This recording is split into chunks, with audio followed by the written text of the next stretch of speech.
I'm Natalie Brooks. 3 months ago, I was 8 months pregnant, bleeding in a hospital bed, while my Air Force general father stood in the doorway and told the staff I wasn't his responsibility anymore. My mother nodded silently. My siblings didn't even show up. They left me and my unborn daughter to face a medical emergency alone because I'd married someone they deemed unworthy of the Brooks military legacy. Before we jump back in, tell us where you're tuning in from, and if this story touches you, make sure you're subscribed because tomorrow I've saved something extra special for you. But this morning I woke up to 17 missed calls and a frantic voicemail from my father's aide. Apparently, the Department of Defense Inspector General has some very interesting questions about the Brooks family's government contracts, and suddenly they need the one person who actually understands their financial records. The same daughter they abandoned when she needed them most. The fluorescent lights in Memorial Regional Medical Center felt like they were pressing down on me as I lay in bed number 7 of the maternity ward. Outside, Colorado Springs was settling into another crisp October evening, but inside this sterile room, time seemed suspended. My husband Tyler sat in the uncomfortable chair beside my bed, his construction-stained hands clasped tightly together, worry etched across his face. The monitors beside me beeped steadily, tracking both my heartbeat and our daughter's. But the numbers weren't telling the hopeful story we'd been expecting. Dr. Rachel Kim had been frank about the situation. Placental abruption at 36 weeks wasn't uncommon, but it required immediate family support and potentially emergency surgery. The baby needed to come soon, and I needed people around me who cared. Tyler was there, of course, but I'd made the mistake of calling my parents, thinking that perhaps the imminent arrival of their first grandchild might bridge the gap that had been widening between us for months. I should have known better. The Brooks family had a reputation to maintain, and that reputation didn't include daughters who married beneath their station. Tyler Harrison was a good man, an honest man who worked with his hands and came home tired but proud every day. He'd served 4 years in the Marines before transitioning to civilian construction work, building homes for families who actually wanted to live in them. But to my parents, particularly my father, General Marcus Brooks, Tyler represented everything they'd spent decades trying to elevate themselves above. He wasn't an officer. He didn't have a college degree. His father hadn't served and his mother worked as a grocery store clerk. In the rigid hierarchy that governed my family's worldview, Tyler was invisible at best, unacceptable at worst. The text I'd sent to my mother had been simple: at the hospital, complications with the baby.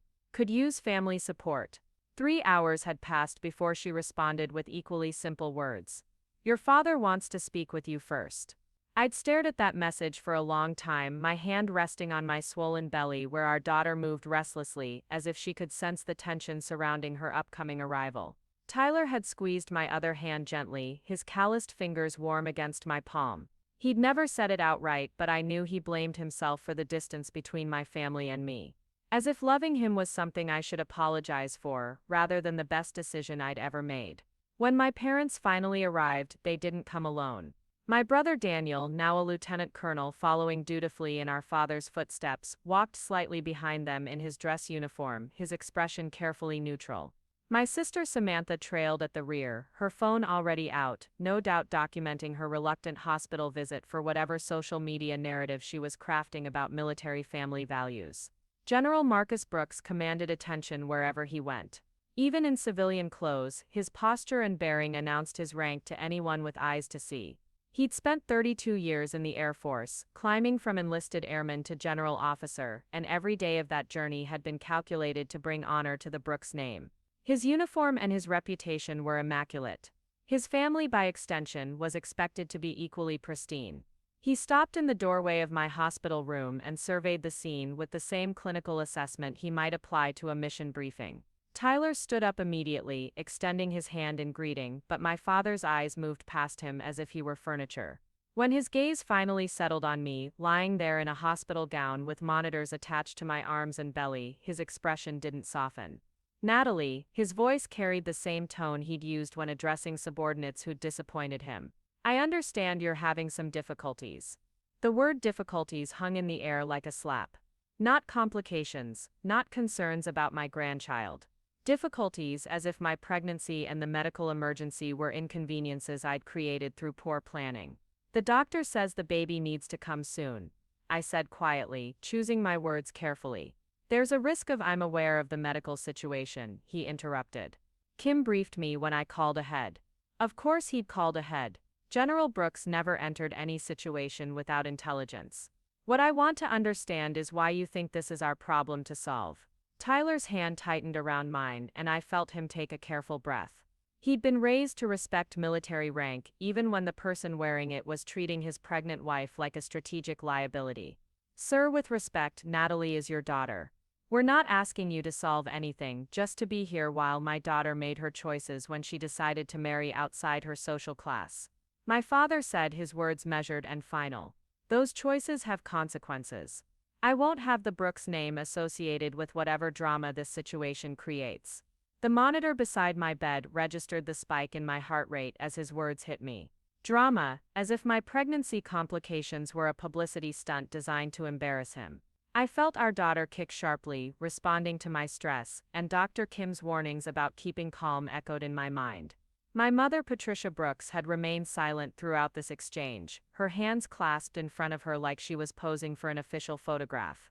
She'd perfected the art of supportive military wife invisibility, standing beside my father's decisions without ever expressing opinions of her own. When I looked at her pleadingly, hoping for some maternal instinct to override military protocol, her eyes flickered with something that might have been sympathy before settling back into careful blankness. "Mom," I whispered, my voice cracking despite my efforts to stay composed. "Please, I just need what you need," my father continued, "is to understand that actions have consequences. You chose to marry beneath your station against our counsel. You chose to get pregnant before establishing any kind of stable foundation. You chose to create this situation, and now you're expecting us to clean up the mess." Daniel shifted uncomfortably behind him, his uniform crisp but his face showing the first signs of doubt. Samantha continued scrolling through her phone, apparently finding her social media more engaging than her sister's medical emergency. The family dynamics that had governed our household for decades were playing out in stark relief under the harsh hospital lighting.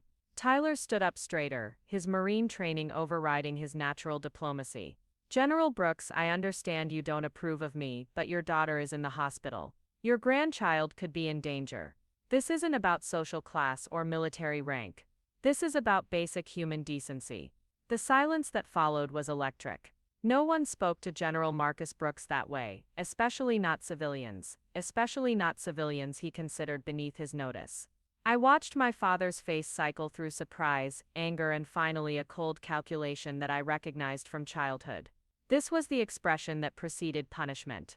The look that meant someone had overstepped boundaries and would face consequences. "Mr. Harrison," my father said slowly, his voice dropping to the quiet tone that seasoned officers knew meant danger. "I think you misunderstand the situation here. My daughter stopped being my responsibility the moment she chose you over her family. What happens in this room tonight is your problem, not mine." He turned to leave, and my mother followed automatically, their synchronized movement a testament to decades of military precision. Daniel hesitated for a moment, his eyes meeting mine with what looked like an apology, before falling into step behind them. Samantha barely looked up from her phone as she drifted toward the door. "Wait," I called out, my voice stronger than I'd expected. "You're really going to leave?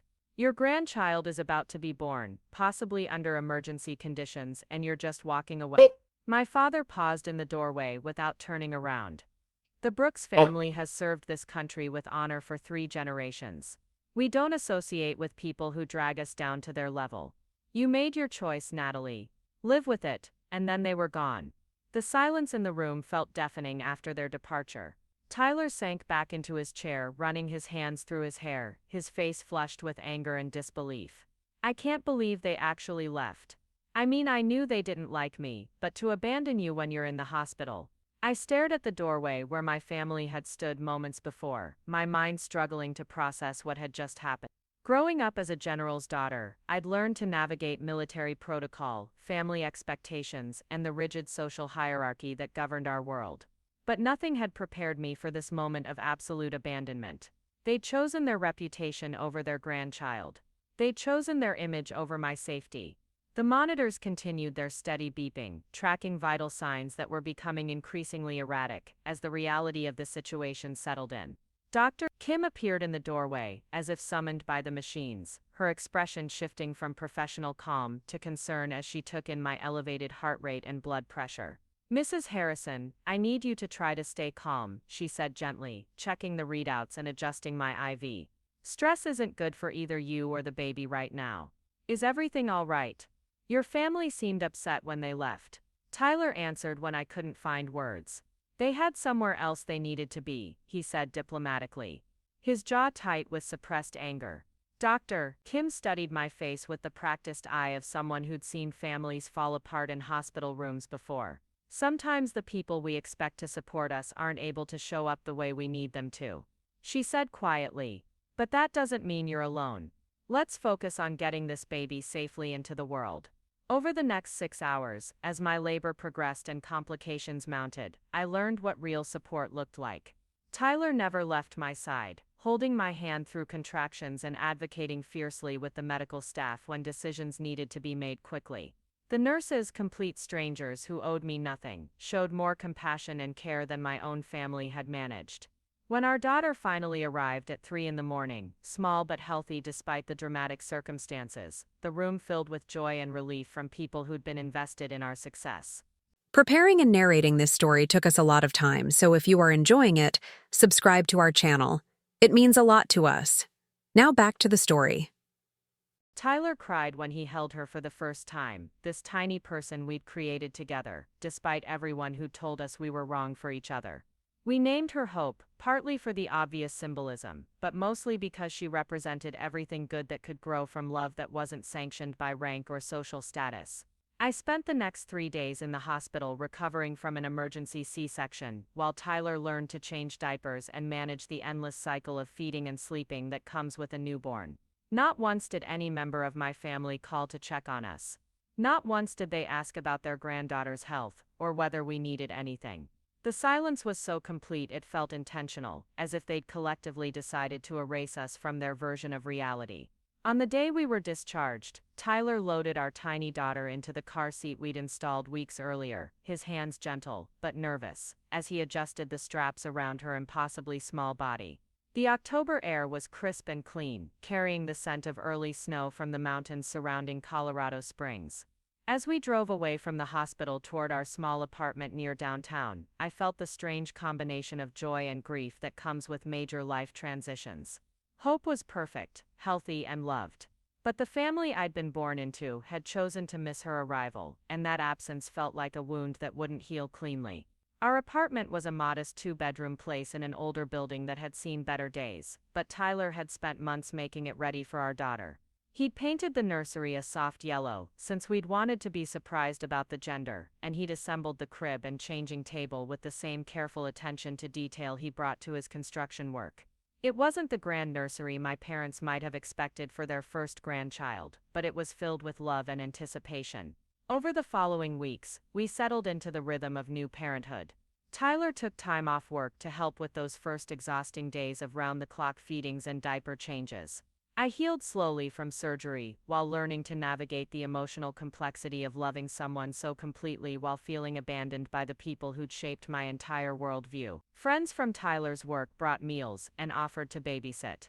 Neighbors we barely knew knocked on our door with hand-me-down baby clothes and words of encouragement. The community that surrounded us was made up of people who understood struggle and showed up for each other without conditions or expectations. It was everything my family claimed to value, but had never actually practiced. 3 weeks after Hope's birth, I finally broke down and called my mother. The conversation was brief and painful. She congratulated me on the baby in the same tone she might use to acknowledge a distant acquaintance's promotion. When I mentioned how difficult the recovery had been, and how much we could have used family support, she reminded me that I'd made my choices and needed to accept the consequences. She didn't ask about Hope's health, her feeding schedule, or whether she was sleeping through the night. The conversation ended with polite wishes for my continued recovery, and no mention of future contact. That night, lying in bed while Hope slept peacefully in her bassinet beside us, I made a decision that would shape everything that came after. I wasn't going to spend my energy chasing people who'd made it clear I wasn't welcome in their version of the Brooks family legacy. Instead, I was going to focus on building something better for my daughter, something based on actual love rather than military protocol and social expectations. I started documenting everything, not out of spite, but out of a growing awareness that the truth had value, even when it was uncomfortable. I wrote down conversations, saved text messages, and kept careful records of every attempt I made to bridge the gap between my family and my new life. At first, I told myself it was just therapeutic processing, a way to work through the grief of losing people I'd loved despite their flaws. But as weeks turned into months and the silence from my family remained absolute, I began to understand that my documentation served a larger purpose. The Brooks family had built their reputation on service, honor, and family values. They'd used that reputation to secure government contracts, speaking engagements, and social standing throughout Colorado Springs and beyond. If they wanted to publicly celebrate military family values while privately abandoning their own family member in crisis, someone should probably keep track of that contradiction. Winter arrived early that year, blanketing Colorado Springs in snow that made everything look clean and peaceful. Hope thrived despite the challenging circumstances of her birth, growing into an alert baby who seemed to smile more than she cried.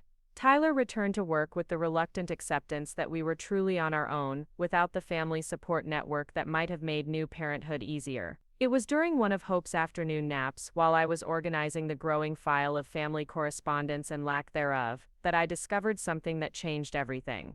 Tucked away in an old folder from my college years, I found documents I'd forgotten. I had financial records from when I'd helped my father organize his transition from active duty to his current consulting position. As his daughter with a business degree, I'd been the natural choice to help navigate the complex paperwork involved in leveraging his military experience into lucrative government contracts. The Brooks Military Consulting Group had been my father's retirement project, a way to capitalize on his decades of service and high-level security clearance. I'd spent months helping him establish the business structure, organize his client outreach, and most importantly, manage the detailed financial records required for government transparency requirements. My business training and attention to detail had made me indispensable during those early months, and my father had praised my contributions publicly and privately. But as I looked through those documents with fresh eyes, seasoned by months of abandonment and new perspective, I began to notice patterns that had escaped my attention when I was still trying to earn my family's approval. Invoices that didn't quite match the services described. Client payments that seemed excessive for the work documented. Most concerning, a series of payments from entities that appeared to be shell companies rather than legitimate government contractors. I spent several late nights going through everything systematically, cross-referencing dates and amounts with publicly available contract awards. The picture that emerged was troubling. The Brooks Military Consulting Group appeared to be engaged in billing practices that, while not obviously illegal, pushed the boundaries of ethical government contracting. Worse, some of the client relationships seemed designed to circumvent normal competitive bidding processes. At first, I tried to rationalize what I was seeing. Maybe I was misunderstanding the complexities of government contracting. Maybe there were legitimate explanations for the discrepancies I was noticing.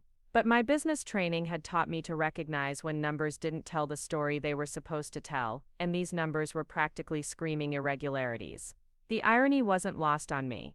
The same family that had abandoned me for compromising their reputation was potentially engaged in activities that could destroy that reputation entirely if discovered by the right authorities. The daughter they dismissed as a liability was sitting on documentation that could expose years of questionable business practices. I wasn't angry anymore. That emotion had burned itself out during the long nights of early motherhood, when I'd faced medical bills and sleepless baby care without family support. What I felt now was something colder and more focused, the recognition that truth has power, especially when it's carefully documented and properly presented to people who have the authority to act on it. Hope stirred in her bassinet, making the soft sounds that meant she'd be fully awake soon and ready for her next feeding. I looked at her tiny face, peaceful in sleep, and thought about the world I wanted her to grow up in. Not the world of military hierarchy and conditional love that had shaped my childhood, but something more honest and sustainable. That's when I made the decision that would transform everything that came after. I wasn't going to use this information to hurt my family, but I wasn't going to protect them from the consequences of their own choices either. If they'd chosen to cut me out of their lives, they'd also chosen to lose the person who might have helped them navigate the complexities of ethical business practices. The same attention to detail that had made me valuable during the setup of their consulting business would now serve a different purpose entirely. I picked up Hope and settled into the rocking chair Tyler had bought secondhand and refurbished for her nursery. As she nursed contentedly, I made mental plans for the morning. There were phone calls to make, documents to organize, and a story to tell that needed to be heard by people with the authority to ensure that military service and family values meant something more than convenient talking points for profitable consulting contracts. The Brooks family had taught me that actions have consequences. They were about to learn that lesson more thoroughly than they'd ever intended.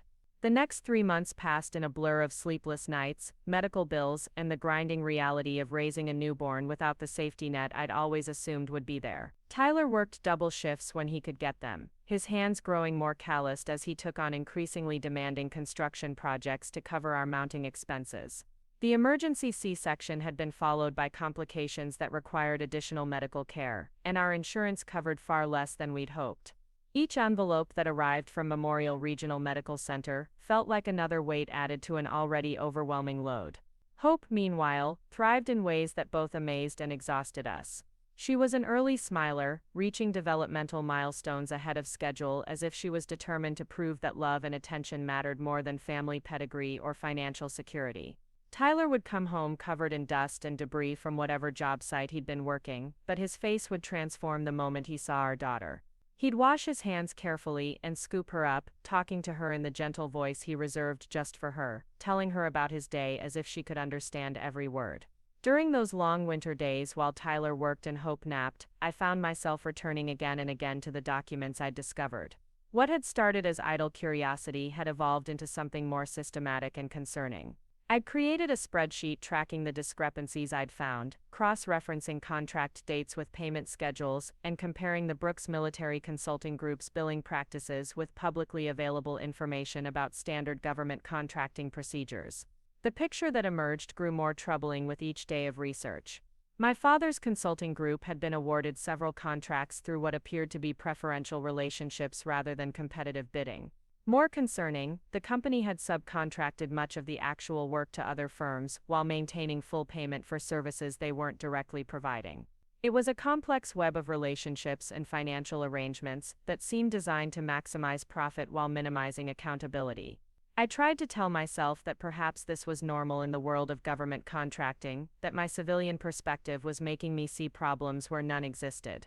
But my business degree had included coursework in ethics and regulatory compliance, and nothing I was seeing aligned with the standards I'd learned. The Brooks Military Consulting Group was operating in a gray area that might be technically legal but was certainly ethically questionable. What made the situation even more complex was my own role in establishing these systems. My fingerprints were all over the initial business setup, the financial structures, and the client relationship documentation. If anyone ever investigated these practices, my involvement during the early stages would be immediately apparent. I'd helped create the very systems that were now generating profits through questionable means. The irony was sharp and bitter. My family had cut me off from marrying someone they considered beneath their social status, but they were continuing to benefit from business practices that could potentially damage their reputation far more severely than my choice of husband ever could. They'd sacrificed their relationship with me and their granddaughter to protect an image that was built on foundations that might not withstand serious scrutiny. February brought a particularly brutal cold snap that left our apartment's heating system struggling to keep up. Our electricity bills soared as we tried to keep Hope warm, adding another layer of financial stress to an already tight budget. Tyler picked up additional weekend work, which meant I spent even more time alone with our daughter, researching and documenting the growing file of concerning information about my family's business practices. It was during one of these solitary research sessions that I made a discovery that changed everything. Buried deep in a folder of contract modifications, I found correspondence between my father and a company called Meridian Strategic Solutions. The contract language was dense and technical, but the basic structure was clear. Meridian was paying the Brooks Military Consulting Group substantial fees for access to classified briefings and strategic assessments that should have been protected by my father's security clearance. I read the documents 3 times, my heart pounding as the implications became clear. This wasn't just aggressive billing or creative accounting. This was potentially the kind of security breach that could result in federal charges and the complete destruction of everything my father had spent decades building. Worse, it suggested a pattern of behavior that went far beyond questionable business ethics into territory that could be considered criminal. My hands shook as I photographed each page with my phone, making sure to capture every detail clearly. This wasn't information I could ignore or rationalize away. If what I was seeing was accurate, my father was essentially selling access to classified information through his consulting business, using his security clearance and military connections in ways that violated both federal law and military ethics. The baby monitor crackled as hope stirred in her crib, and I quickly closed the folder and went to check on her. She was awake but content, lying on her back and studying the mobile Tyler had hung above her crib. Her eyes followed the gentle movement of the colorful shapes, and she made soft cooing sounds that never failed to make me smile, despite whatever else was happening in our lives. As I picked her up for her afternoon feeding, I thought about the world she was growing up in, and the choices I was facing. I could put the documents away, pretend I'd never seen them, and focus entirely on building our small family's future without regard for my father's business practices. It would be the safe choice, the choice that protected me from potential legal complications and avoided any appearance of vindictiveness toward the family that had rejected us.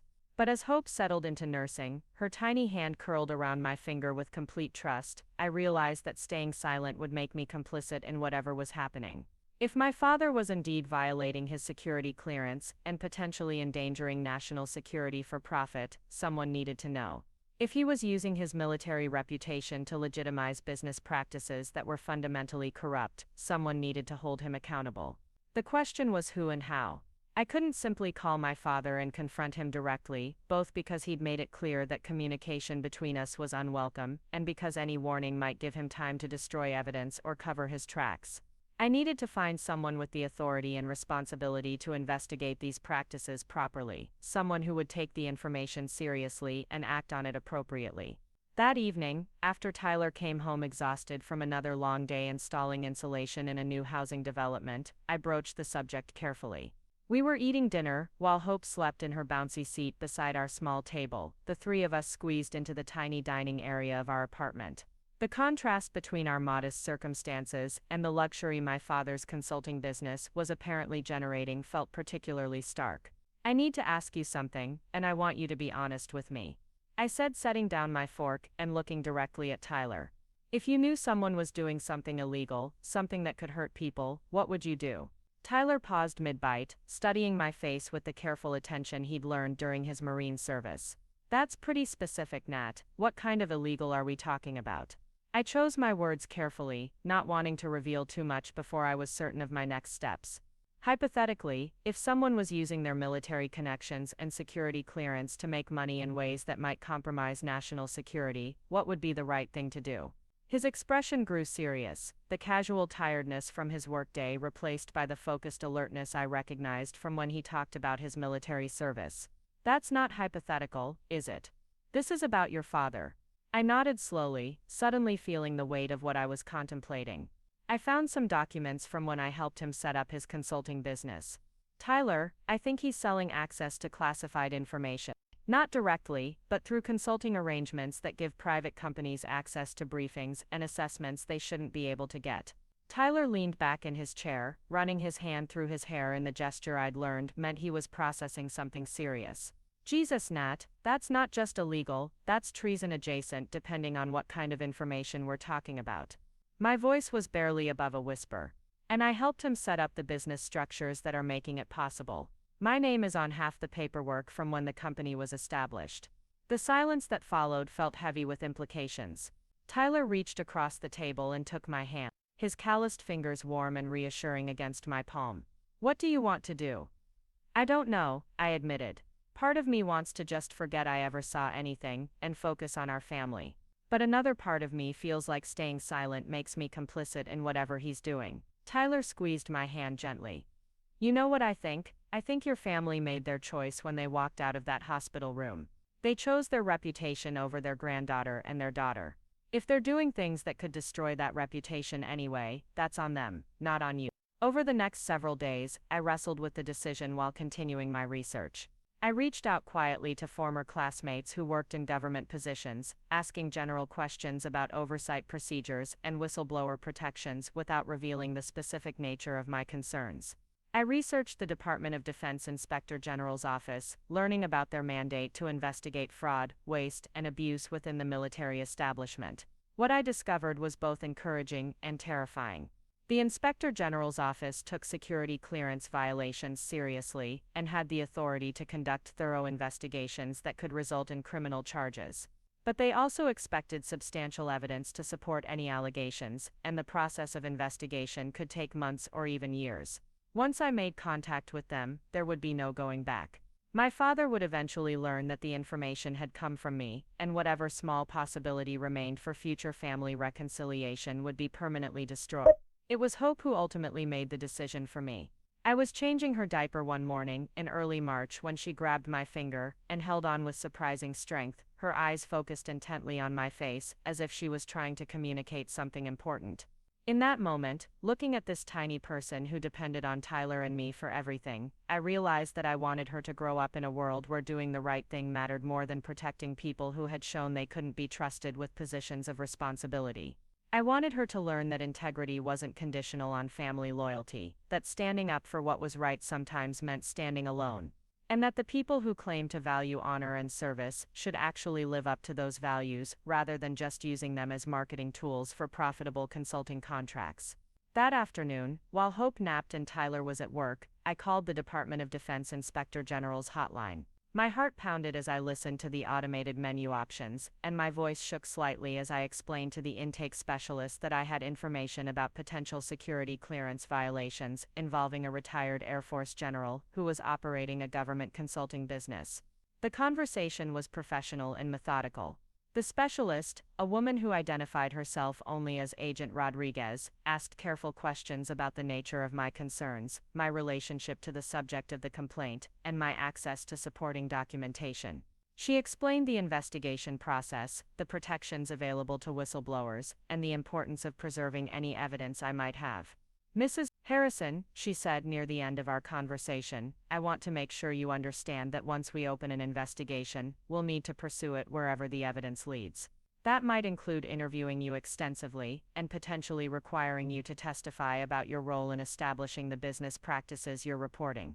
"I understand," I replied, surprised by how steady my voice had become. I helped create some of these systems before I understood how they were being used. If that makes me complicit, then I need to face the consequences of that too. Agent Rodriguez paused for a moment before responding. "Mrs. Harrison, in my experience, people who are truly complicit don't usually call our office voluntarily. We'll be in touch within the next few days to arrange a formal interview and evidence transfer." After I hung up, I sat in our tiny living room for a long time, holding Hope and watching the late afternoon light filter through our windows. I just set in motion a process that would likely destroy whatever remained of my relationship with my birth family, but for the first time in months, I felt like I was acting from a place of strength rather than reaction. That evening, when Tyler came home and found me unusually quiet, I told him about the phone call. His response was immediate and supportive. "I'm proud of you. That couldn't have been easy, but it was the right thing to do." We spent the evening organizing the documents I'd collected, making copies of everything, and preparing for what we knew would be a thorough and potentially lengthy investigation. Tyler helped me create a timeline of events, from my initial involvement in setting up the consulting business, through my discovery of the questionable contracts. His military training proved invaluable in helping me think through the implications of various pieces of evidence and organize everything in a way that would be useful to investigators. As we worked together at our small dining table, Hope sleeping peacefully in her crib nearby, I felt something I hadn't experienced in months. The sense that we were building something together, that our small family was strong enough to weather whatever challenges lay ahead. We weren't wealthy or connected or protected by powerful institutions, but we had each other and we had the truth. And that felt like enough. 3 days later, Agent Rodriguez called to schedule our first formal interview. The Department of Defense Inspector General's office had reviewed my initial allegations and determined that a full investigation was warranted. I would need to provide detailed testimony about my role in establishing the Brooks Military Consulting Group, my knowledge of their business practices, and my access to the documents that had raised my concerns. The interview was scheduled for the following week at a federal building in downtown Denver, about an hour's drive from our apartment in Colorado Springs. Tyler arranged to take the day off work so he could drive me there and care for Hope while I met with investigators. As the date approached, I felt a mixture of nervousness and determination that reminded me of how I'd felt before taking final exams in college, anxious about the immediate challenge but confident that I'd prepared as thoroughly as possible. The night before the interview, as I reviewed my notes one final time while Tyler gave Hope her bedtime bottle, my phone rang with a number I didn't recognize. When I answered, expecting perhaps a call from Agent Rodriguez with last-minute instructions, I heard instead the voice of Lieutenant Colonel James Mitchell, my father's longtime aide and business partner. "Natalie," he said without preamble, "we need to talk." The tone of his voice made my blood run cold. Lieutenant Colonel Mitchell had been present at many family gatherings over the years, always professional and respectful but never warm. He was my father's most trusted associate, the person who handled sensitive communications and managed relationships with key clients. If he was calling me directly, it meant my father knew about the investigation. "I don't think we have anything to discuss, Colonel Mitchell," I replied, trying to keep my voice steady despite the adrenaline coursing through my system. "I think we do," he continued. "There are some misunderstandings that need to be cleared up before they cause unnecessary problems for everyone involved. Perhaps we could meet for coffee tomorrow morning before you make any decisions you might regret." The implied threat was subtle but unmistakable. Somehow, my father's organization had learned about the investigation before it had even really begun. They knew about my involvement, and they were attempting to manage the situation before it could spiral beyond their control. The fact that they'd chosen to have Lieutenant Colonel Mitchell make the contact rather than my father himself suggested they were treating this as a military operation rather than a family matter. "I appreciate your concern," I said carefully, "but I don't think a meeting would be appropriate. If you have questions about anything I've done, I'm sure the proper authorities will address them through the appropriate channels." There was a long pause before he responded. "Natalie, I hope you understand the implications of the path you're choosing. Your father has served this country with distinction for over 3 decades. He's sacrificed more than you know to protect American interests around the world. It would be unfortunate if misguided loyalty to personal grievances undermined that legacy." The conversation ended there, but the message was clear. My family viewed my cooperation with the Inspector General's investigation as an act of betrayal motivated by personal vendetta rather than legitimate concerns about national security. They were prepared to fight back, and they had resources and connections that Tyler and I could never match. That night, I barely slept. Hope woke up twice for feedings, which was unusual for her, almost as if she could sense the tension in the household. Tyler held me close after the second feeding, his arms warm and reassuring in the darkness of our bedroom. "You don't have to go through with this if you're having second thoughts," he murmured into my hair. "Whatever you decide, I'll support you." "I know," I whispered back. "But I think the phone call tonight just proved that I'm doing the right thing. If they weren't hiding something, they wouldn't be trying so hard to stop the investigation before it starts." The next morning, as we drove through the mountains toward Denver with Hope sleeping peacefully in her car seat, I felt a strange sense of calm settle over me. The landscape around us was stark and beautiful, the kind of high country terrain that had drawn my family to Colorado in the first place. My father had always said that the mountains taught lessons about endurance and perspective, about the importance of staying focused on the summit even when the path was difficult. Looking at those peaks as we descended toward the city, I realized that he'd been right about that, even if he'd forgotten to apply those lessons to his own life. The summit I was climbing toward wasn't about revenge or family drama. It was about ensuring that the principles of honor and service that the military claimed to represent actually meant something beyond profitable consulting contracts and social status. As we pulled into the parking structure beneath the federal building, Tyler reached over and squeezed my hand. Ready for this? I looked back at Hope, still sleeping soundly despite the motion of the car, her tiny face peaceful and trusting. "Yeah," I said, surprised by how certain I sounded. "I'm ready." The investigation that began that day would eventually expose a network of corruption that reached far beyond my father's consulting business, involving multiple retired military officers who had leveraged their security clearances for private profit. But sitting in that parking garage, preparing to walk into a federal building and tell the truth about what I'd discovered, I wasn't thinking about the broader implications. I was thinking about the daughter I wanted to raise and the world I wanted her to inherit. A world where doing the right thing mattered more than protecting powerful people from the consequences of their choices. A world where family meant love and support rather than conditional loyalty based on social status and military rank. The family that had abandoned me in a hospital room was about to learn that the daughter they'd dismissed as a liability had become something far more dangerous, a witness with nothing left to lose and everything to protect. The federal building in downtown Denver was exactly what I'd expected from watching crime dramas on television: imposing gray concrete, multiple security checkpoints, and an atmosphere of serious bureaucracy. Tyler carried Hope in her car seat while I managed the folder of documents I'd organized for the interview. The metal detectors and X-ray machines reminded me of airport security, but with an added layer of gravity that came from knowing we were entering a space where national security matters were handled. Agent Rodriguez met us in the lobby, a professional woman in her 40s, with the kind of steady demeanor that suggested she'd conducted thousands of these interviews.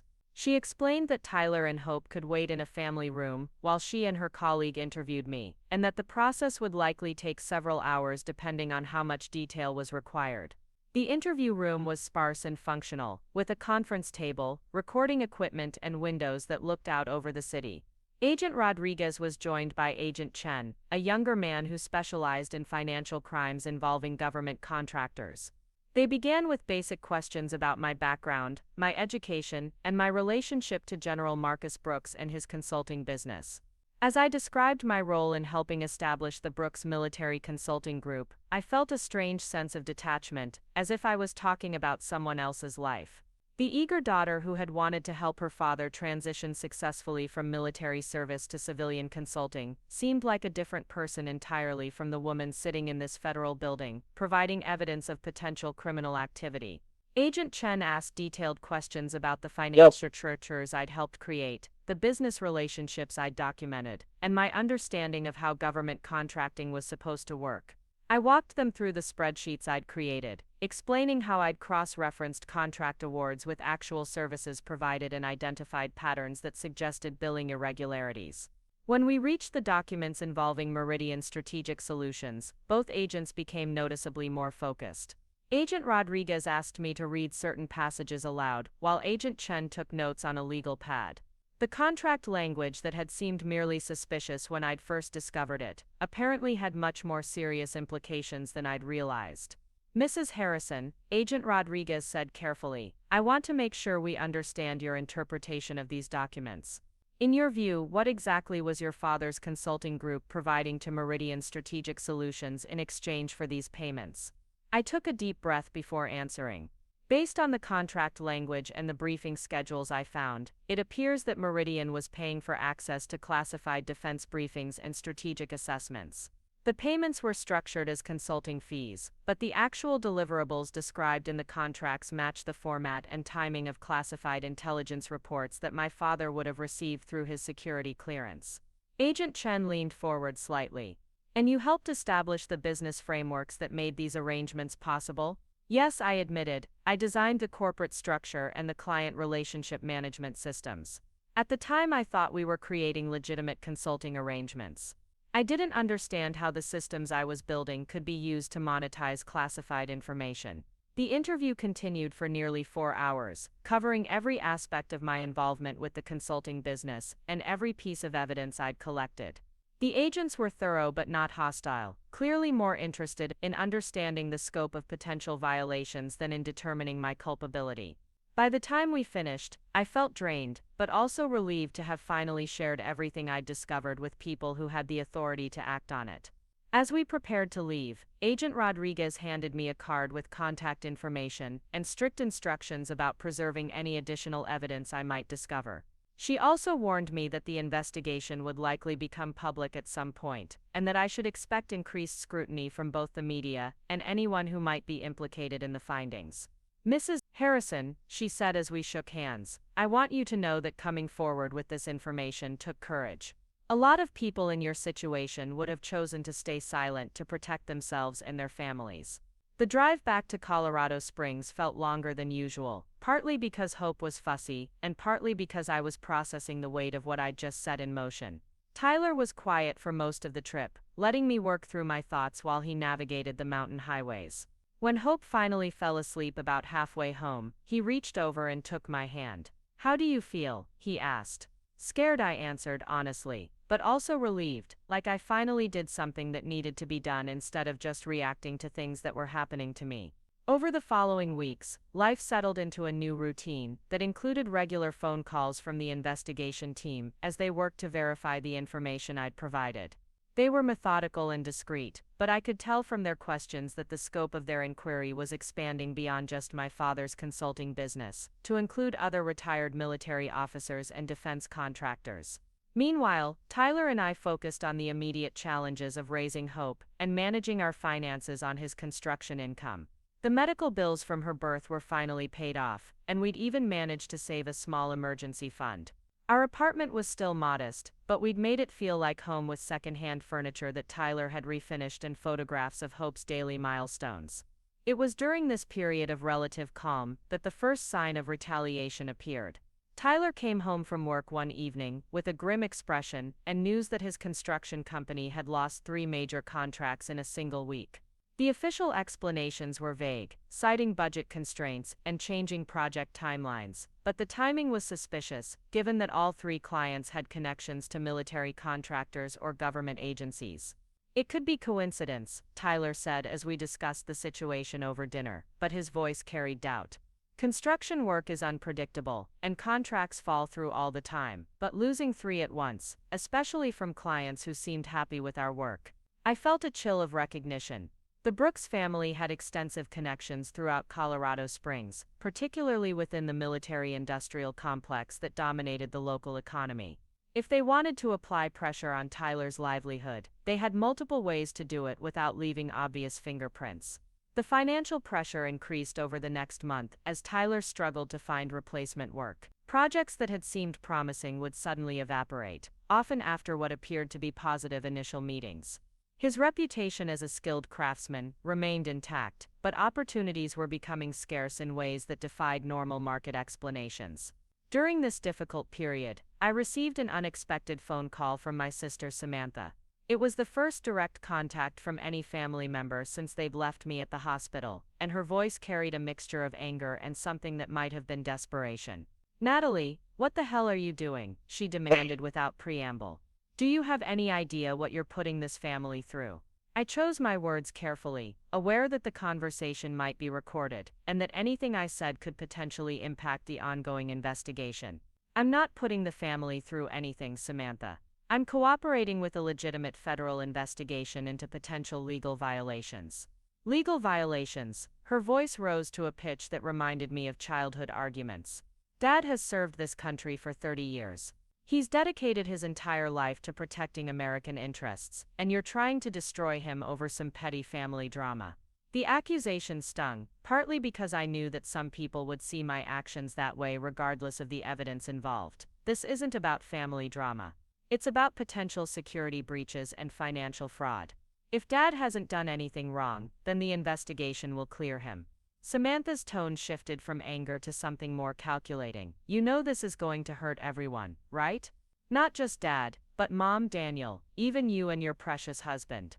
The Brooks name means something in this community, and if you destroy that reputation, you'll destroy your own opportunities too." After she hung up, I sat in our living room, holding Hope and thinking about the implications of what she'd said.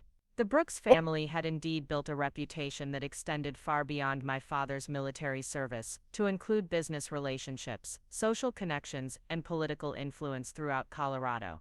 If that reputation was damaged by criminal charges or public scandal, the consequences would ripple through multiple generations and affect many people who had nothing to do with the alleged violations. But as I looked at Hope, now 4 months old, and beginning to reach for toys with determined focus, I realized that protecting corrupt systems to avoid short-term consequences was exactly the kind of thinking that allowed those systems to persist. My daughter deserved to grow up in a world where accountability mattered more than protecting powerful people from the results of their choices. The breakthrough in the federal investigation came in early May, when Agent Rodriguez called to inform me that they'd uncovered additional evidence that corroborated my allegations. Through their own investigative methods, they'd identified a network of retired military officers who were systematically monetizing their security clearances through consulting arrangements that violated federal law. "Mrs. Harrison, I want you to know that your information was crucial in helping us understand the scope of this operation," Agent Rodriguez said. "We've now identified at least 12 other individuals who appear to be engaged in similar practices, and we're working with other agencies to determine the full extent of the security breaches involved." The news should have felt like vindication, but instead it made me realize how much larger this situation was than my family's personal dynamics. If 12 other retired officers were involved, it suggested a systemic problem within the military to civilian transition process that went far beyond my father's individual choices. The investigation I'd triggered was uncovering something that threatened the integrity of the entire defense establishment. A week later, the first public indication of the investigation appeared in the Colorado Springs Gazette. The article was brief and carefully worded, mentioning that federal investigators were looking into potential security clearance violations involving local defense contractors. My father's name wasn't mentioned, but anyone familiar with the defense contracting community would be able to connect the dots. The reaction was immediate and intense. My phone started ringing with calls from numbers I didn't recognize, including several journalists who had somehow obtained my contact information.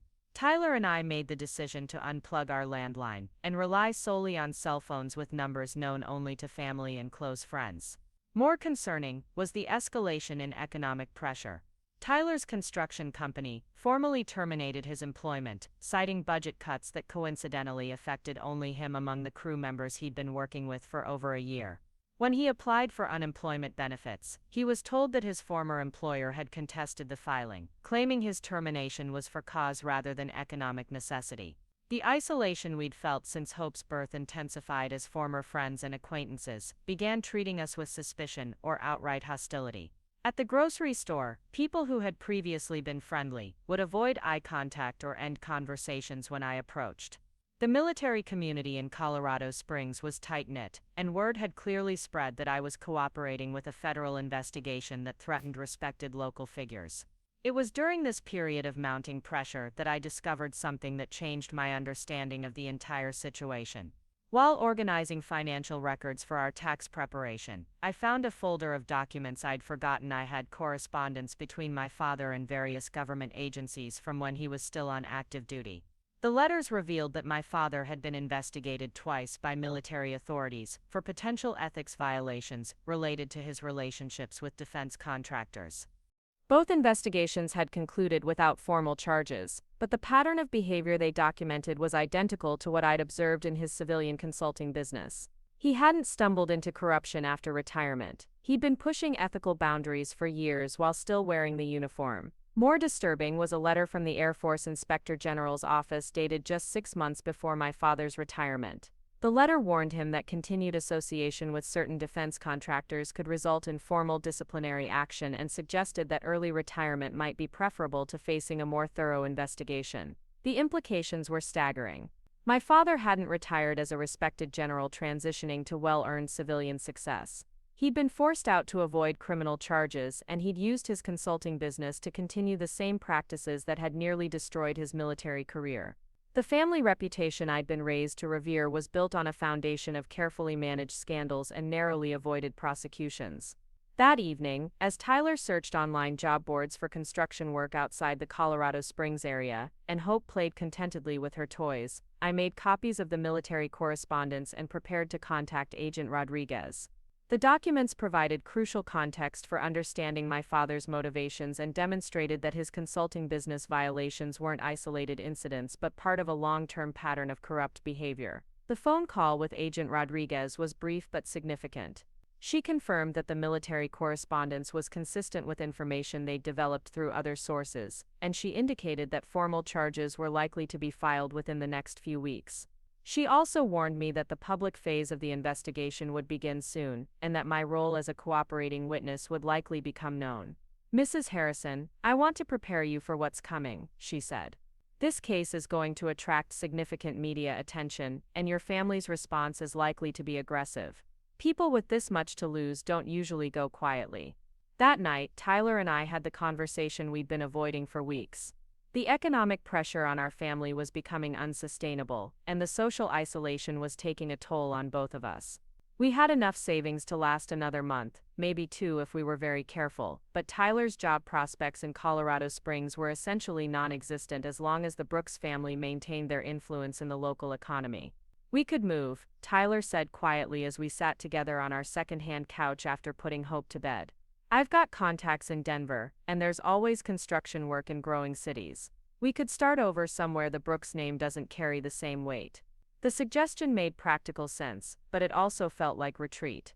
Moving would mean abandoning the community where I'd grown up, leaving behind the few friendships that had survived the family schism, and starting over in a place where we had no support network. More importantly, it would mean running from the consequences of doing what I believed was right. What if we stayed? I asked.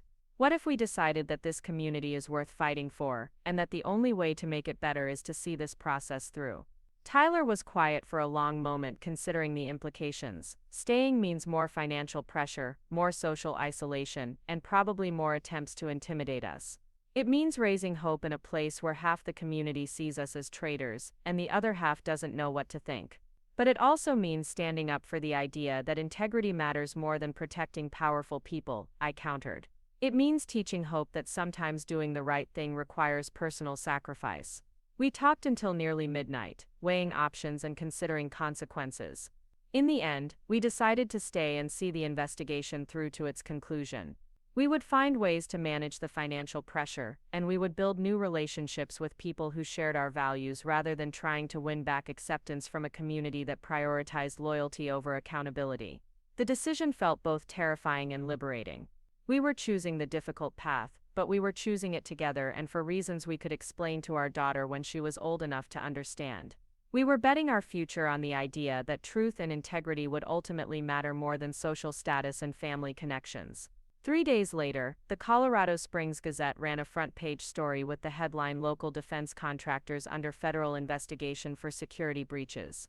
My father's name appeared in the third paragraph, along with details about the Brooks Military Consulting Group and its questionable contract practices. By evening, the story had been picked up by national news outlets, and the Brooks family scandal was being discussed on cable television programs across the country. The media attention was intense and immediate. Reporters camped outside my parents' house, and television trucks lined the street where I'd grown up. My father released a statement through his attorney denying any wrongdoing and characterizing the investigation as a politically motivated attack on military veterans. My mother issued her own statement expressing complete confidence in her husband's integrity and suggesting that disgruntled family members were providing false information to federal investigators.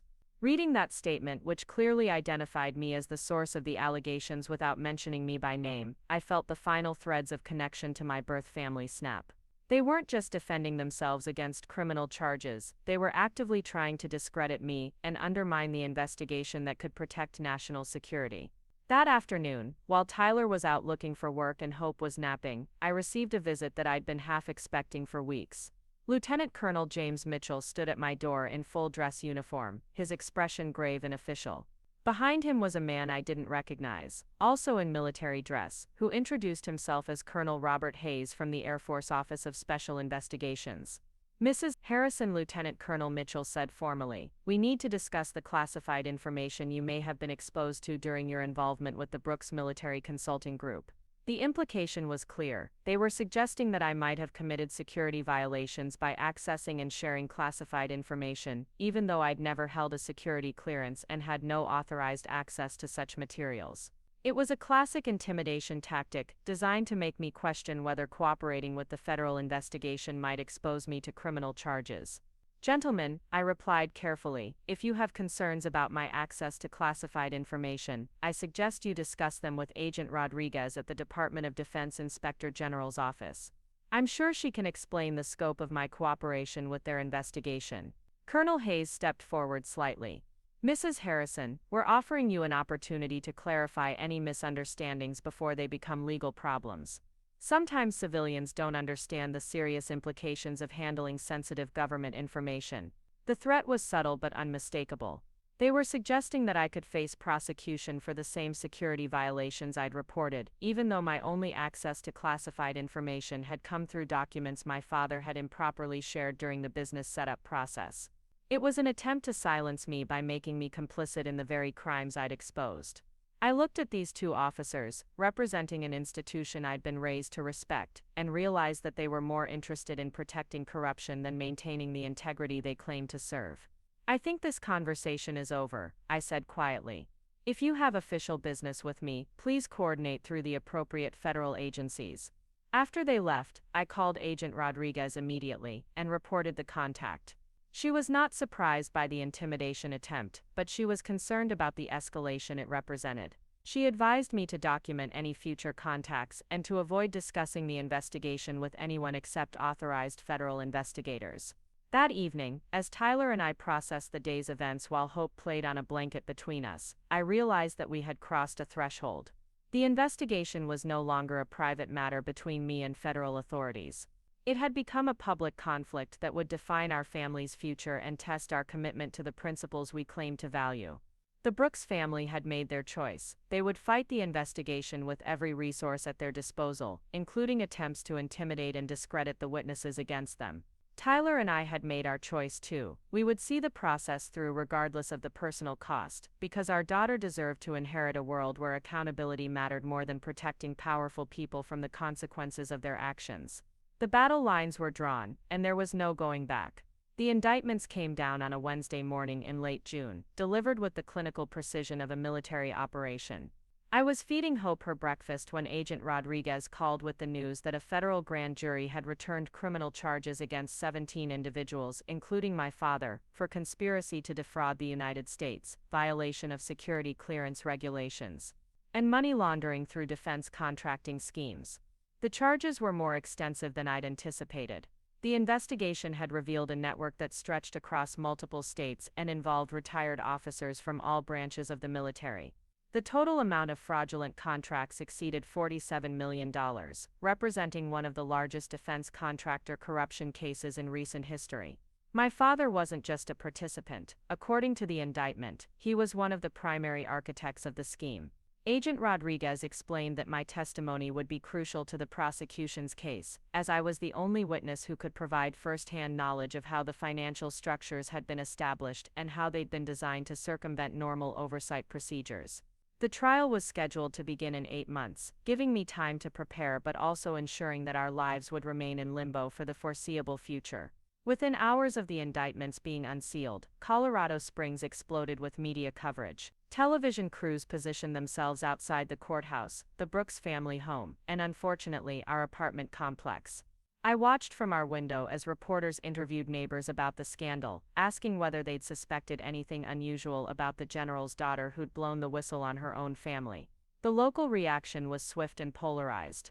The military community largely rallied around my father, viewing the charges as an attack on a decorated veteran by overzealous federal prosecutors influenced by a disgruntled family member. Letters to the editor in the Colorado Springs Gazette painted me as an ungrateful daughter who destroyed a patriotic family for personal gain. Social media posts shared among military spouses accused me of betraying the values of service and sacrifice that defined their community. But there was another reaction, quieter but equally significant. I began receiving messages from other military families who'd suspected corruption within the defense contracting system but had never known how to report their concerns. Wives of enlisted personnel told me about contracts that seemed designed to benefit retired officers rather than serve military needs. Current service members, speaking anonymously, described pressure to steer business toward specific contractors with connections to senior leadership. The most powerful message came from a Marine sergeant stationed at Camp Pendleton who'd served under one of the indicted officers. He described how critical supplies had been delayed or delivered at substandard quality because contracts had been awarded based on relationships rather than capability. Soldiers had been endangered, he wrote, because people like my father had prioritized profit over the welfare of the troops they'd sworn to protect. Reading these messages while Tyler job hunted and Hope napped, I felt the weight of responsibility settling around me like a familiar uniform. This wasn't just about family drama or personal vindication anymore. The corruption I'd exposed had real consequences for real people, including the young service members who depended on military leadership to prioritize their safety over financial gain. The economic pressure on our family intensified as news of the indictments spread throughout Colorado Springs. Tyler's attempts to find construction work became increasingly futile as contractors worried about being associated with the Brooks family scandal. Even companies with no direct connection to military contracting seemed reluctant to hire someone whose wife was testifying against respected local figures. Our savings dwindled rapidly as Tyler expanded his job search to include opportunities in Denver and other Colorado cities. The cost of gas for increasingly long commutes to job interviews, combined with our ongoing living expenses and Hope's growing needs, stretched our budget beyond sustainability. We applied for temporary assistance programs, swallowing our pride as we navigated bureaucratic systems designed for people facing exactly our kind of economic emergency. It was during this period of financial stress that I received an unexpected offer that would test our resolve in ways I hadn't anticipated. The call came from an attorney representing something called the Defense Contractor Advocacy Group, a organization I'd never heard of but which apparently represented the interests of military consulting businesses facing federal investigation. The attorney, a smooth-voiced man named Richard Brennan, explained that his clients were prepared to offer me substantial compensation in exchange for reconsidering my cooperation with the prosecution. The offer wasn't framed as a bribe, but rather as financial support for what he described as the unfair hardships my family was facing as a result of my involvement in a politically motivated prosecution.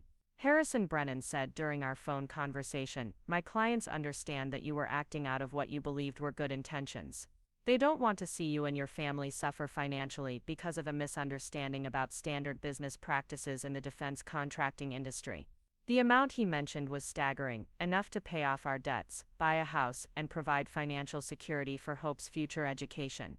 All they wanted in return was a public statement acknowledging that I might have misinterpreted the documents I'd provided to investigators, and perhaps some uncertainty about whether the business practices I'd observed were actually improper. The offer hung in the air between us like a lifeline thrown to drowning people. With Tyler unemployed and our resources nearly exhausted, the money would solve every immediate problem we faced. We could move somewhere the Brooks name carried no baggage, start fresh, and build a comfortable life for our daughter without the constant stress of economic uncertainty. But accepting the offer would mean abandoning the military families who trusted me with their stories of corruption. It would mean allowing the network of fraud to continue operating, potentially endangering more soldiers and wasting more taxpayer resources. Most importantly, it would mean teaching Hope that integrity was negotiable when the price was right. I told Brennan I needed time to consider the offer, then hung up and called Tyler immediately. He was at a job site in Pueblo, working a temporary day labor position that paid just enough to cover gas and lunch money. When I explained the situation, he was quiet for so long I thought the call had dropped. "Jesus, Nat," he finally said, "that's more money than I'd make in 5 years of construction work. With that kind of cushion, we could afford for you to finish your degree, maybe start your own business. Hope could have everything she needs without us struggling every month." "But," I prompted, hearing the hesitation in his voice. "But we'd have to live with knowing that we took money to stay quiet about things that could get soldiers killed," he said. Every time I saw a story about defense contractor fraud, every time we heard about military equipment failures or supply problems, we'd wonder if we could have prevented it by telling the truth instead of taking the money. That evening, as we sat in our cramped living room with Hope playing between us, Tyler and I had the most difficult conversation of our marriage. The financial pressure was real and immediate. We were behind on rent, our car needed repairs we couldn't afford, and Hope was growing out of clothes faster than we could replace them with second-hand alternatives. But the moral implications were equally real.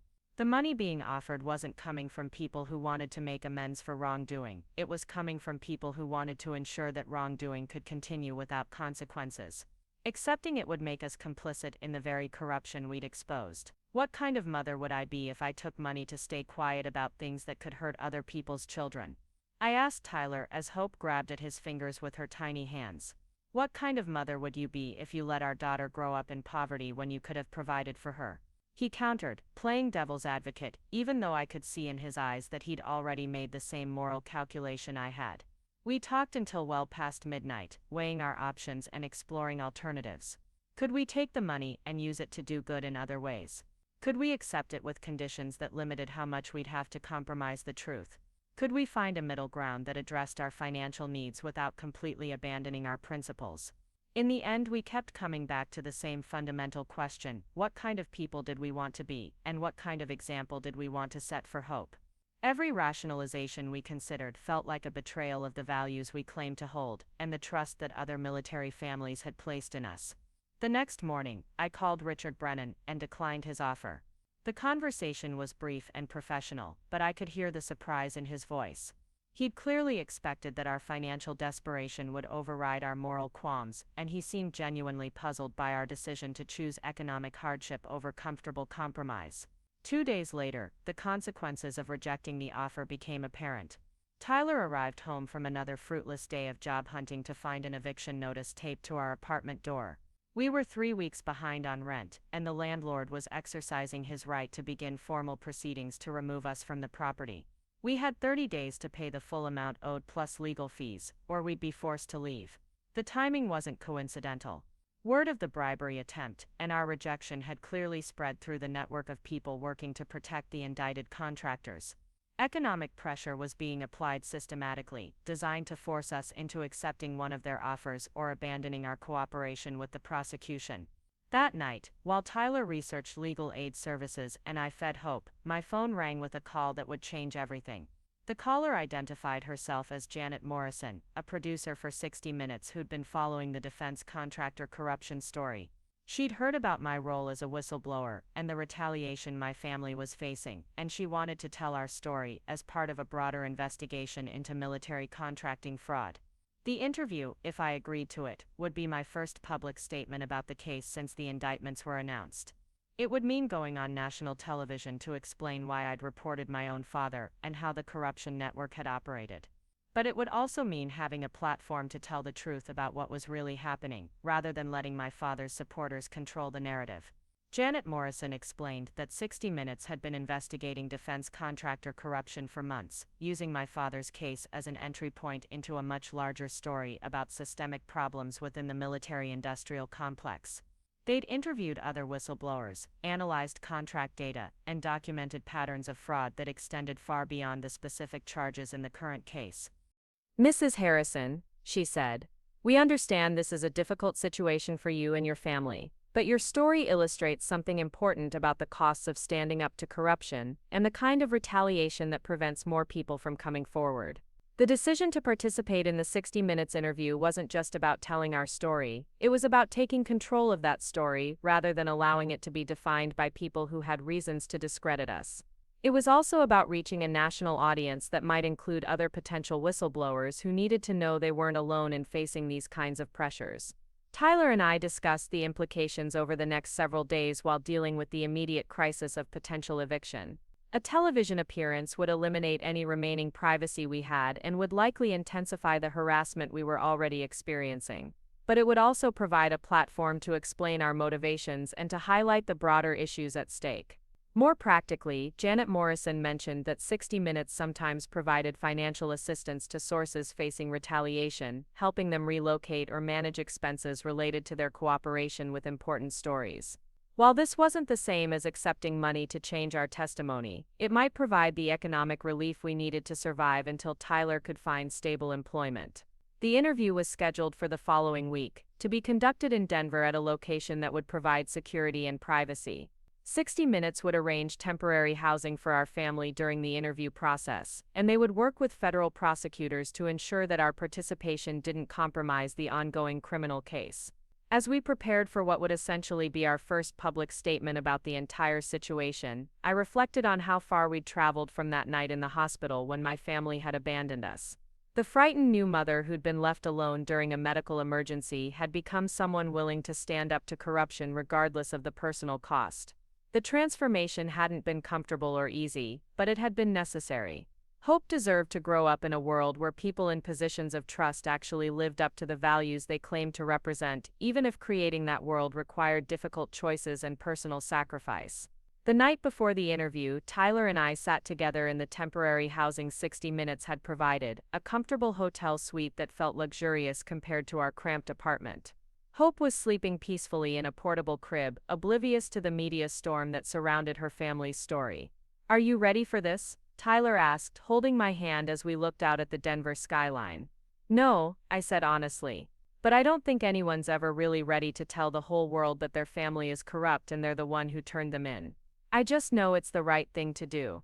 The 60 Minutes crew arrived early the next morning with professional equipment and the kind of calm efficiency that comes from covering difficult stories. Janet Morrison spent time explaining the interview process and reviewing the topics we'd discuss, ensuring that I understood how my words would be presented and what kind of context would surround them. The interview itself lasted over 3 hours, covering everything from my childhood in a military family through the discovery of the corrupt contracts and the retaliation we'd faced for cooperating with investigators. Janet Morrison asked tough questions about my motivations, my relationship with my father, and whether I'd considered the broader consequences of my actions. But she also gave me the opportunity to explain why military contracting corruption mattered beyond family drama, how it affected the safety and welfare of active duty service members, and what needed to change to prevent similar networks from operating in the future. For the first time since this whole situation began, I felt like someone was interested in the substance of what I'd discovered rather than just the sensational aspects of family betrayal. The most difficult part of the interview came when Janet Morrison asked about the bribery attempt and our decision to reject financial offers in exchange for changing our testimony. Explaining why we'd chosen continued economic hardship over comfortable compromise required articulating values that I'd never had to defend publicly before. I keep thinking about the military families who trusted me with their stories about how corruption affected them, I told her. Some of these people told me about their children serving in dangerous places with equipment that didn't work properly because contracts were awarded based on relationships instead of quality. How do you take money to stay quiet about something like that? After the interview was complete, Janet Morrison explained the timeline for broadcast and the likely public reaction we could expect. The segment would air in 6 weeks, giving the 60 Minutes team time to verify facts and coordinate with other aspects of their broader investigation into defense contracting fraud. She also provided contact information for organizations that assisted whistleblowers facing retaliation, including groups that could help with job placement, legal support, and temporary financial assistance. For the first time in months, we had resources and connections that might help us rebuild our lives after cooperating with the investigation. The drive back to Colorado Springs felt different than our previous trips between cities. We were returning not as isolated victims of family rejection but as people who'd found their voices and were using them to advocate for principles larger than our immediate circumstances. The mountains looked the same, but our perspective on our place in the world had fundamentally changed. That evening, back in our apartment with the eviction notice still taped to the door, Tyler opened a beer and raised it in a mock toast. Here's to doing the right thing even when it costs everything. I lifted my glass of water, thinking about Hope sleeping peacefully in her crib and the future we were trying to build for her. Here's to building something better than what we inherited. We still faced the same economic pressures and social isolation that had defined our lives for months. The criminal trial was still ahead of us, and our financial situation remained precarious. But we'd found a way to transform our suffering into something meaningful, to use our experience to shine light on corruption that affected thousands of other families. The 60 Minutes interview wouldn't solve our immediate problems, but it would ensure that our story was told accurately and completely. More importantly, it would demonstrate to other potential whistleblowers that standing up to corruption was possible, even when it required enormous personal sacrifice. As we prepared for bed that night, with Hope's gentle breathing creating a soundtrack of innocence and hope, I felt something I hadn't experienced in months: optimism about the future. Not because our circumstances had improved, but because we'd proven to ourselves that we could maintain our integrity even under the most intense pressure. The Brooks family name would never recover from the scandal we'd helped expose, but Tyler, Hope, and I were building something new and better. We were creating a family legacy based on truth, courage, and the belief that protecting others mattered more than protecting ourselves. The 60 Minutes episode aired on a Sunday evening in August, and by Monday morning our lives had changed irrevocably. The segment, titled Betrayed Trust, A Daughter's Fight Against Military Corruption, reached over 15 million viewers and sparked a national conversation about defense contractor oversight that extended far beyond our family's story. Janet Morrison had masterfully woven our personal narrative into a broader investigation that exposed systemic weaknesses in military contracting procedures. The program included interviews with other military families affected by equipment failures, defense analysts discussing the scope of contractor fraud, and retired Pentagon officials acknowledging that the problems we'd uncovered were symptomatic of larger institutional failures. The response was immediate and overwhelming. Our phone rang constantly with calls from reporters, legal advocacy groups, and military families sharing their own stories of suspected corruption. The Colorado Springs Gazette ran a follow-up editorial praising my courage while acknowledging that the community had failed to support someone who'd exposed serious wrongdoing. Even some of Tyler's former colleagues reached out to express support and offer job opportunities. But the most meaningful responses came from active-duty military personnel and their families. A Navy wife from San Diego wrote to thank me for exposing problems that had affected her husband's deployment readiness. An Army captain stationed in Germany described how substandard equipment had endangered his soldiers during training exercises. A Marine mother explained how her son had been injured using defective gear that had been approved through corrupt contracting processes. Reading these messages while Hope played with toys donated by strangers who'd seen our story, I realized that the personal cost of confronting my family's corruption had been transformed into something larger and more important. We'd provided a voice for military families who'd suspected wrongdoing but had lacked the evidence or platform to expose it. The financial relief we'd hoped for materialized in unexpected ways.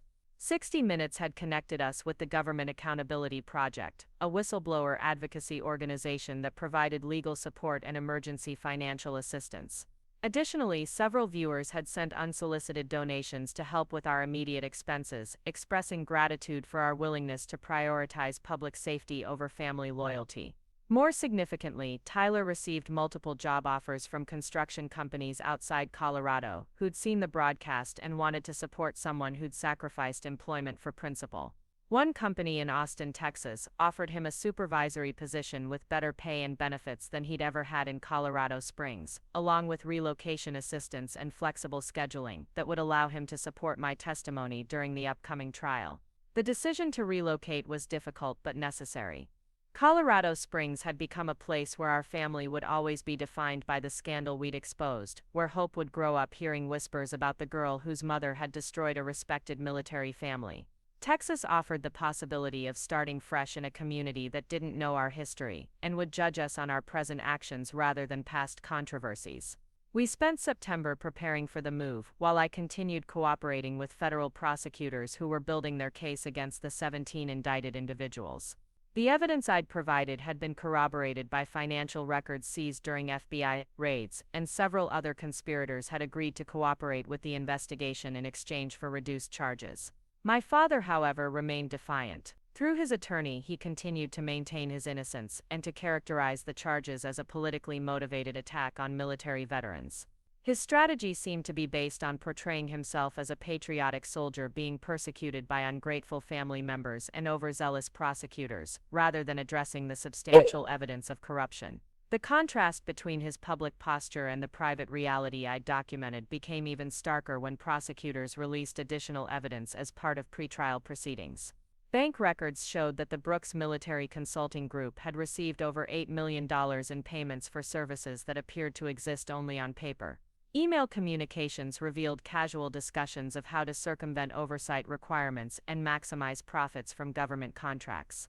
Most damaging were recorded phone conversations between my father and his co-conspirators, obtained through court-approved surveillance during the investigation. In these conversations, he discussed military families like commodities to be exploited, referring to security clearances as meal tickets and joking about bleeding the system dry before oversight caught up with their activities. Hearing these recordings during a pretrial conference with prosecutors, I felt the last remnants of filial loyalty evaporate completely. This wasn't the honorable military officer I'd been raised to respect, but a cynical opportunist who'd spent years betraying the very values he publicly claimed to embody. The daughter who'd once admired her father's service record had been replaced by a witness determined to ensure accountability for his crimes. The trial began in February, nearly a year after Hope's birth, and the family abandonment that had started this entire journey. We'd been living in Austin for 4 months by then, long enough for Tyler to establish himself in his new job, and for us to begin building relationships within a community that welcomed us without judgment or preconceptions. Hope was walking by then, a curious and energetic toddler who seemed to thrive on the stability and optimism that had replaced the stress and uncertainty of our Colorado experience. She had no memory of the hospital room where her birth family had abandoned us, no understanding of the corruption we'd exposed, only the secure love of parents who'd chosen truth over convenience and integrity over comfort. Testifying against my father required 5 days of detailed testimony covering every aspect of my involvement with the Brooks Military Consulting Group and every piece of evidence I'd discovered. The courtroom was packed with media, military families, and supporters of both the prosecution and defense. My parents sat at the defendant's table with their attorneys, occasionally looking at me with expressions that mixed anger, disappointment, and something that might have been hurt. The prosecution's case was methodical and comprehensive, building from the financial structures I'd helped create through the escalating corruption that had followed my departure from the family. Other witnesses included FBI agents who'd conducted the investigation, financial experts who'd analyzed the fraudulent contracts, and military personnel who'd been affected by the substandard equipment and services that resulted from corrupt contracting procedures. The defense strategy focused heavily on attacking my credibility and motivations, suggesting that I was a disgruntled daughter seeking revenge for personal slights, rather than a concerned citizen exposing genuine wrongdoing. My father's attorney painted me as someone who'd twisted legitimate business practices into criminal allegations because of family drama and psychological instability. During cross-examination, I was questioned extensively about my relationship with my father, my reasons for marrying Tyler despite family objections, and my emotional state during the period when I discovered the incriminating documents. The defense tried to suggest that my interpretation of the evidence had been colored by personal resentment and that my cooperation with prosecutors was motivated by vindictiveness rather than public service. But the documentary evidence spoke for itself. Bank records, email communications, and recorded conversations created an unambiguous picture of systematic fraud that couldn't be explained away by family dysfunction or misunderstood business practices. The defense's attempts to discredit me only highlighted the strength of the financial and electronic evidence that corroborated my testimony.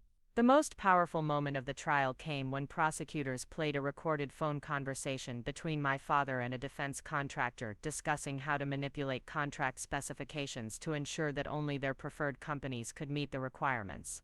In the recording, my father's voice was casual and confident as he explained how to structure bids to avoid competitive oversight while maximizing profit margins. Listening to that conversation in a federal courtroom, surrounded by military families who'd been betrayed by the corruption it represented, I felt a complex mixture of vindication and sadness. Vindication because it proved that my allegations had been accurate and that exposing this network had been necessary.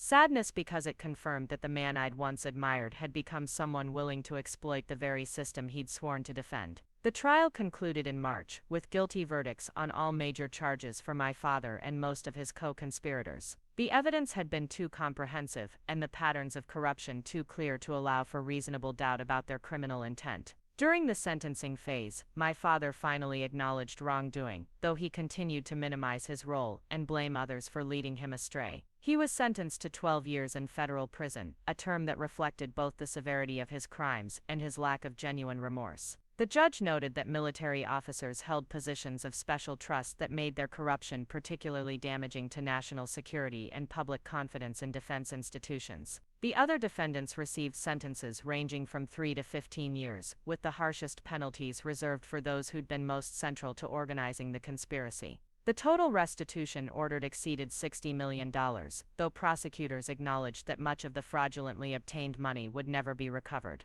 In the aftermath of the trial, as media attention gradually shifted to other stories, Tyler and I focused on building our new life in Austin while processing the emotional complexity of having helped send my father to prison. The financial security that came with Tyler's new job allowed us to buy a small house with a yard where Hope could play safely, and I was able to return to school to complete my business degree while she attended daycare. The Government Accountability Project offered me a position as an advocate for other military whistleblowers, using my experience to help guide people facing similar situations and to push for stronger legal protections for those who expose defense contractor fraud. The work was challenging but meaningful, providing a way to transform our suffering into service that protected other military families. Hope grew into a bright and confident child who understood that her parents had made difficult choices to protect other people, though she was still too young to fully grasp the details of what we'd sacrificed and why. We told her age-appropriate stories about standing up for what was right even when it was hard, about the importance of telling the truth even when powerful people wanted you to stay quiet. We also told her about her grandfather, though these conversations were necessarily complex. We explained that he'd been a soldier who'd served his country but had made serious mistakes that hurt other people. We didn't want her to grow up hating him, but we also wanted her to understand that family loyalty couldn't excuse criminal behavior or justify staying silent about wrongdoing.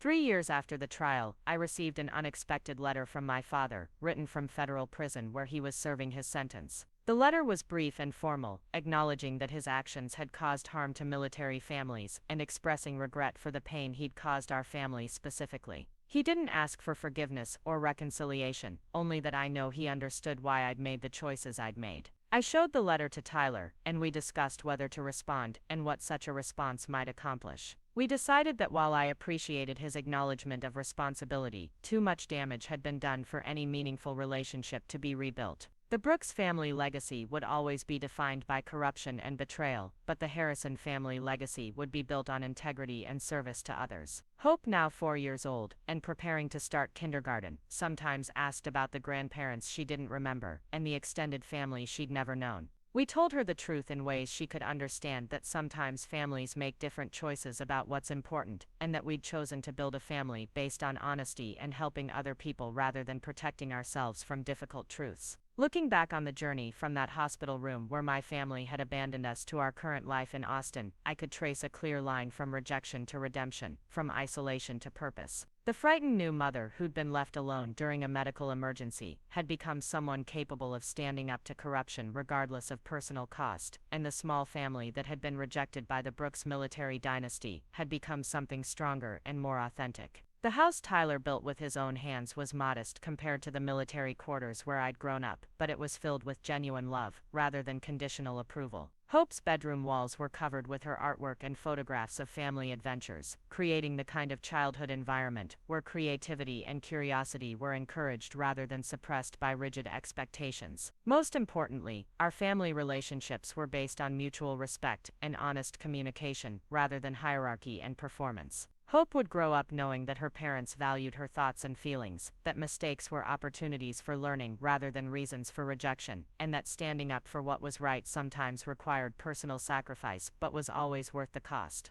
The military community in Austin welcomed us without reservation, viewing our whistleblowing as service to the broader defense establishment rather than betrayal of military values. Tyler's construction work increasingly included projects for military families, and his reputation for integrity and quality craftsmanship grew from word-of-mouth recommendations among people who appreciated that he'd sacrificed job security to support truth-telling. My advocacy work with the Government Accountability Project expanded to include legislative testimony about needed reforms in defense contracting oversight and public speaking engagements at military installations, where commanders wanted to educate their personnel about recognizing and reporting fraud. The same attention to detail that had made me valuable in establishing corrupt business practices now served to help design systems that made corruption more difficult and accountability more certain. On Hope's 5th birthday, as we celebrated in our backyard with friends from her daycare and Tyler's colleagues, I reflected on how completely our lives had been transformed by the choices we'd made in response to family rejection and economic pressure.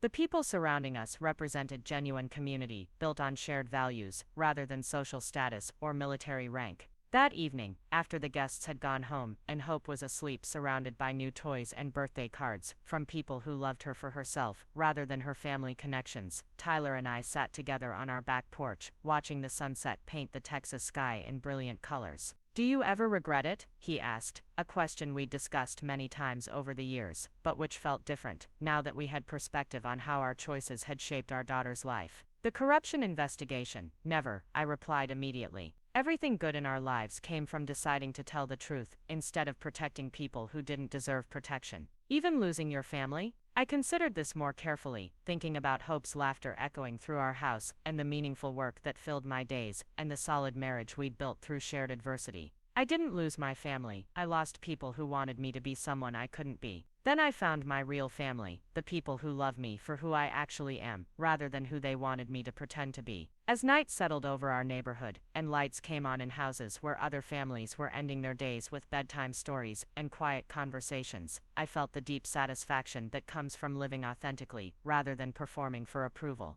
Hope would grow up knowing that her parents had chosen integrity over convenience, truth over comfort, and service over self-interest. The Brooks military legacy had ended in scandal and imprisonment, but the Harrison family legacy was just beginning. We were building something better than what we'd inherited, something based on love, rather than rank, truth rather than image, and genuine service, rather than profitable exploitation. Up next, you've got 2 more standout stories, right on your screen. If this one hit the mark, you won't want to pass these up, just click and check them out.